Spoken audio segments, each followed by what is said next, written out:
In this video, let's compare the 4 UniFi access points, more specifically about Wi-Fi 7 6 GHz. They are UDR7, U7-Pro-Max, U7-Pro-XGS, and E7. I will connect all 4 of them with the same UniFi switch, and I will use a Mac machine as the Apple 3 server and using 3 Wi-Fi 7 clients, a Windows machine with Intel BE200 Wi-Fi card, an iPhone 16, and an Android phone. I'm going to test in 3 different scenarios where you have excellent signals, fair, or poor signals, and I will check a single device Wi-Fi throughput, or if you have 3 busy Wi-Fi 7 clients, what's the combined throughput? First, let's look into their hardware platforms to find out what SoCs they use. So let me SSH into the 4 devices. Okay, I'm in. Let me run the exact same command to show you the device tree model information for UDR7. Okay, it's Qualcomm IPQ5332 for U7-Pro-Max, the exact same SoC. For U7-Pro-XGS, the same. For E7, the same platform. So even though for these 4 devices, they have totally different form factors, dramatically different prices, they share the exact same hardware platform or SoC, which is Qualcomm IPQ5332. Here I'm showing you the Qualcomm documentation for this platform, for this particular SoC. So you can see from the specifications, it supports all these Wi-Fi standards and all the 3 Wi-Fi bands. There are 2 interesting things I want to point out. See, the spatial streams is 10 streams. However, among the 4 devices, only E7 support 10 streams. U7-Pro-Max and XGS support 8 streams, and the UDR7 only supports 6. Even though the SoC does support 10 streams. The second thing is about Ethernet. This SoC supports 5 GBE plus 10 GBE, but only UDR7 and E7 take full advantage of it. For U7-Pro-Max, it only has a 2.5 GBE port, and for U7-Pro-XGS, it only has 1 single 10 gigabit port. All these 4 devices, they have the potentials to behave exactly the same when it comes to Wi-Fi. However, Ubiquiti trimmed the functionality of the SoC so that the 4 devices behave differently when it comes to Wi-Fi 7. This is my lab environment for this video. In the lower left, you have the Mac machine, which is the server for the throughput testing. In the lower right, you can see the Pixel phone, iPhone, and the Windows client, 3 of them. Then in UniFi network application, you can see I use the UDR as the gateway, and this is the 6-port 10 gigabit PoE++ switch. Then you can see the access points. And from the topology, you can see currently all the 3 clients are connected to the UDR7 wirelessly. If I click on them, for example, this Pixel phone, we can confirm, yes, it's connected using Wi-Fi 7. The same for the Windows and for the iPhone. Okay, and in the Wi-Fi settings, you can see I have 4 individual SSIDs created, each one for a UniFi device. The way I define them is, for example, this XGS 6G, I go to the menu setting and I only enabled 6 GHz. In this video, I will only use Wi-Fi 7 and only use 6 GHz. For each of the device, for example, the E7, if you go to settings, you can see for 6 GHz, I will either disable it or set it to auto. So when I test a particular access point or UDR, I will only enable the 6 GHz transmission for that particular device. All other devices will have 6 GHz disabled. And for all the 4 devices, for 6 GHz, I have the exact same setting, 320 channel width, which is the widest, and channel 37. The reason I want to fix a channel is theoretically for 6 GHz, you can see I may have 4 options when it comes to channel if I want to choose the 320 channel width. If I show you the current 6 GHz spectrum, you can see the complete 6 GHz Wi-Fi band is almost free. Nothing's going on. Everywhere is green, which means it doesn't matter which frequency I choose. Just to be fair to all 4 of them, I will hard code the channel to 37, whichever access point I test with. You can see now the Android phone, iPhone, and the Windows, all 3 of them are wirelessly connected to UDR7. And for UDR7, I do have the 6 GHz transmit power set to auto, and for all other access points, you can see it's disabled, right? Let me start with EIRP. So if I click on the UDR7, for the air stats, for 6 GHz, you can see the transmit power is 24 dBm, EIRP is 30 dBm. Why EIRP is 6 dBm more? Because for UDR7, the antenna gain for 6 GHz is 6 dBm. So that's why we end up with 30 dBm for UDR7 for 6 GHz. So based on this, I will fill this cell. Okay. Then let's start the throughput testing. In the first round, I will do the testing when the signals are perfect. To achieve that, all the 3 client devices, they are just sitting right beside the access point that I'm testing. From the topology, you can see they have very good signal strength. By the way, this number is not the same from client perspective. So for example, for the Android phone, if I run Wi-Fi man, you can see the signal is minus 26 dBm. For another example, from the Windows machine perspective, signal strength is minus 11 dBm. They have much higher signal strength than the number you see from the topology, because one is signal strength sensed by the client sent from the AP. The other one is the signal strength sensed by the AP sent from the client. Let's see if we only test one device, what's the throughput? From the server side, let me launch the 3 iPerf3 servers. Then from the Windows machine, I'm going to use 10 parallel connections. I don't have direction specified. By default, I will test the uploading or sending throughput. Started. Then from the server side monitor, let's check the throughput. So you can see the throughput is very good. So let me note down the number. So this is excellent throughput for one single device. Let me run it in another direction, which is downloading. So the throughput is very good, but not as good as uploading. Let me note it down as well. So in this way, I will log the throughput testing result for each cell. So this is for Windows machine, right? If I kill it, let me do the same thing from the, let's say, iPhone side. The exact same command for uploading. Started. So you can see the speed is much worse. It's only about 150 megabytes per second. Why is much lower than the Windows machine? We can tell from the channel width it uses. If I click on the Windows machine, see the channel width 320, but for iPhone 160, for Pixel 160. So that's why in this video you will see the Windows machine's Wi-Fi 7 throughput is much higher than the 2 phones, simply because it can fully utilize the widest 320 channel width, which is supported by all the 4 UniFi devices. Move on to this cell, which is what if I run the full speed testing from all the 3 devices. You may know this will get different result if compared with wired network throughput testing. By adding new clients, you will get total throughput worse, very possibly. The reason is more clients means more interferences. Let's see whether that's the case. So while the iPhone is running from the Android phone, let me run the command against the second iPerf3 server and upload as well. Then from the Windows, let me run the command. This time, let me use the third iPerf3 server.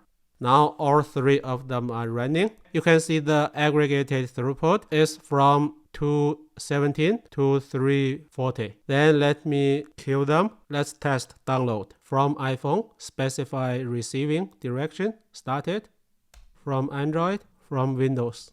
So the aggregated speed is like this. I noted down accordingly in the cell. We are done for the UDR7 when we have excellent signals. Let's move on to U7-Pro-Max. If we check the EIRP for U7-Pro-Max, it is 30 dBm, the same as UDR7 as expected. Then start the B200 only testing, uploading first.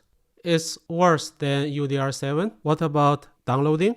You can see for both uploading and downloading, it's much worse than UDR7, even though just from the on-paper specification perspective, these two devices are identical when it comes to Wi-Fi 7. And we know they use the same SoC, right? But don't forget, U7-Pro-Max has only 2.5 gigabit uplink. That's the bottleneck here. By the way, just in case you are wondering, for the Windows machine, it is using 320 MHz channel width, and I put the U7-Pro-Max at the exact same location when I tested the UDR7. So the only factor is the access point itself. Okay, so this is the B200 only. Then let me start the Android device and the iPhone. Let's see what's the throughput for three devices. For uploading, it's on the same level as UDR7. Then what about downloading? Downloading is worse than UDR7. Okay, we are done with U7-Pro-Max. Move on to U7-Pro-XGS. You can see all the three clients are now connected with the Pro-XGS. Let's check the EIRP. It's the same 30 dBm. It's the same as the other two which we just tested. Then let's see the throughput. For B200, uploading, started. Better than U7-Pro-Max, but still worse than UDR7. Download. Similar result. Now what about three devices together? Let me just show you the end result just to save time. It's slightly better than U7-Pro-Max thanks to the 10 gigabit throughput. Now it's not the bottleneck anymore. For E7, the EIRP has a different story. So let me show you. See, it's 36 dBm. So the transmit power itself is already 30 dBm, and then it added 6 dBm antenna gain, right? But then the question becomes why the transmit power is 30 instead of 24 like the other access points. The reason is E7 support the advanced feature which is called 6 GHz range extension. It is using AFC to call a API supported by Qualcomm, providing the GPS location. Then Qualcomm server will tell the AP for a given 6 GHz channel what's the allowed transmit power for that particular location for that particular time. For my particular testing, at this moment, the E7 is allowed to transmit using 30 dBm. That's why I have a stronger EIRP here, which is 36. This higher transmit power may not be very useful when the client is very close to the AP. But later, when the client is further and further from the AP, this will play a significant role to improve the user experience. We will see. Then let me quickly test the B200 only throughput. Upload only. It's much better than the 2U7 and on the same level as the UDR7. Then what about download? For download, it's the same situation. Now let me quickly do the 3 device testing. Then for E7, you can see the aggregated upload and download speed are much better than the 2 U7 access points, also better than UDR7. The reason is the E7 support 4x4 MIMO for 6 GHz, but the other 3 only support 2x2. That's why the E7 can handle more concurrent requests from multiple clients. That's why E7 has the better aggregated speed. This will be more significant if you have much more than 3 clients. So now you see the difference about the spatial streams related to MIMO. Okay, so now we are completely done about the excellent signal scenario. Let's move on to fair signal. Next, let's do the testing when the signal strength is fair. Before the testing, let me clarify one thing: how to interpret the excellent, fair, or poor signal. Because you may know, when it comes to signal strength or RSSI, from AP perspective and from client perspective, you will see 2 different numbers. Let me show you what I mean. For example, for this Windows client, from the AP, I can see the RSSI is in this color, which means it's fair. But if I go to the Windows client, you can see from the client perspective, the RSSI is minus 40 something, dramatically higher than the AP's value. This is expected. I may have a separate video talking about AP's transmit power setting, but in this video, first we need to know there are 2 different RSSI values, one from AP perspective, the other one from client perspective. And then to make it even more complicated, we are talking about 4 different access points and 3 different clients. It's impossible to find a perfect location. I can see all the 3 clients and the 4 access points are showing fair signal color. However, one thing I need to make sure is true is I need to be fair to all the 4 access points and the 3 clients. That's why I put the 4 access points at the same location and the 3 clients at the same location. So that's why during the whole testing, sometimes you will see the color is green, sometimes it's red, and sometimes I'm talking about fair, sometimes I'm talking about poor, right? Don't be too picky about the wording. As long as you know the testing is fair to all the clients and access points, we are fine. Okay, having that clarified, let's start the testing. So at this moment, I have connected all the 3 clients to the UDR7, and you can see they have different signal strengths. Now let me start the B200 only testing. Let me start with upload only. You can see it's from 61 to 91. Then what about download? 38 to 117. Then let me quickly test the 3 clients combined throughput. Then upload. Okay, I note down the aggregated throughput in this cell. Then let's move on to Pro-Max. You can see it seems the RSSI from the AP perspective, the values are higher than UDR7. Then let's see whether it will lead to higher throughput. I will quickly finish the testing, then just show you the testing results. It's on the same level as UDR7. Then what about aggregated throughput for 3 clients? You can see the results are not really better than UDR7. They are on the same level. Okay, then quickly show you the XGS results. We can see apparently the RSSI situation is better than previous 2 access points. Let me quickly finish the testing. Okay, we can see the throughput is not really better than the other 2 access points. Let's move on. For E7, we can see the 3 clients have much better signal strength thanks to the extended range for 6 GHz for E7. Let's see whether we can get better throughput. Start with the BE200 only. Okay, apparently E7 has the best throughput for one single client. Then let's see what about 3 clients together. For both throughput testings, E7 is the best as expected because of AFC support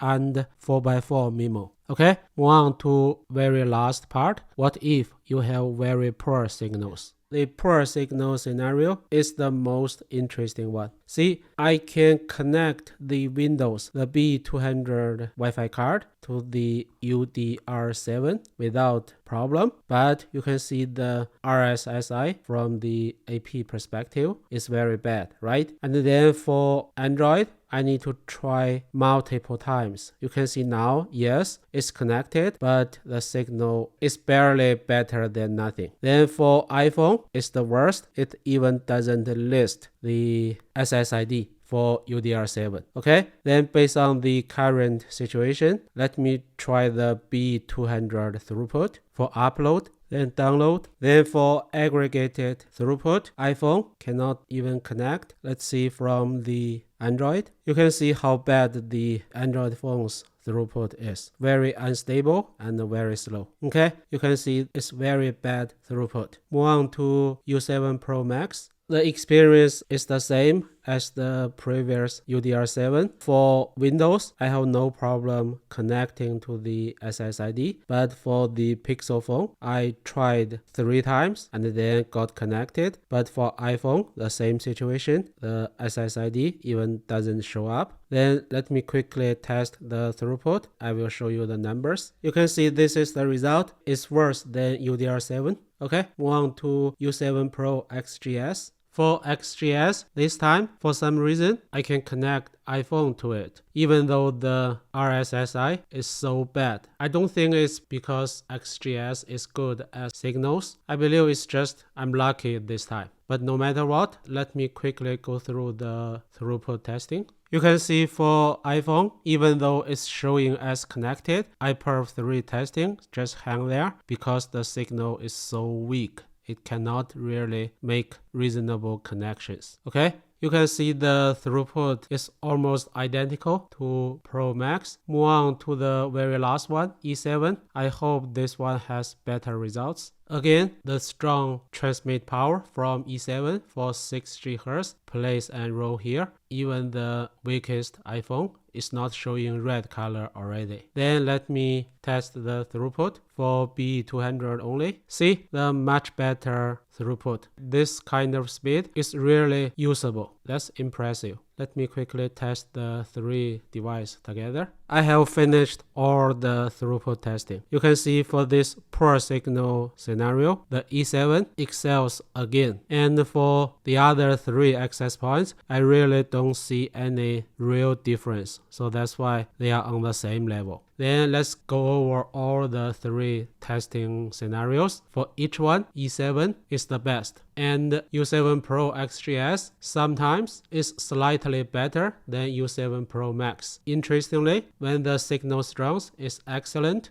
the UDR7 really behaves very well, even better than Pro Max and the Pro XGS. And you could also notice Wi-Fi client plays an important role here. For example, iPhone apparently has the worst signal strength, and whether the client support 320 MHz channel width is also very important for what type of throughput the client can get. Another big topic about Wi-Fi 7 is MLO. All the 4 access points, they support MLO. I already covered the details in 2 of my previous videos.